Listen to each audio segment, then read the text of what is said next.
एक बार एक राजा यात्रा के लिए अपने गांव से निकलने वाला था।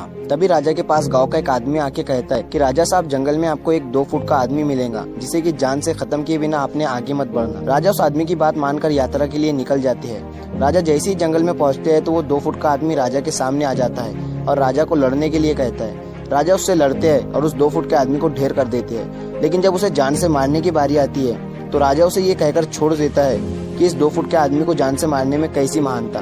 3 दिन के बाद वो 2 फुट का आदमी फिर से राजा के सामने आता है, लेकिन अब वो 4 फुट का हो चुका था। राजा उसे फिर ढेर कर देता है और फिर छोड़ देता है। 2 दिन के बाद फिर से वो आदमी राजा के सामने आता है, लेकिन अब वो 8 फुट का हो चुका था। लेकिन इस बार भी राजा उसे छोड़ देता है और इसी तरह राजा उसे छोड़ते जाता है और वो आदमी हर बार बड़ा होते जाता है। और एक दिन ऐसा आता है कि वो आदमी राजा से भी बड़ा हो जाता है और राजा को मार देता है। दोस्तों, हम भी अपनी जिंदगी की छोटी छोटी प्रॉब्लम को इग्नोर करते रहते हैं, जो बाद में बहुत बड़ी बनकर हमारे सामने आ जाती है।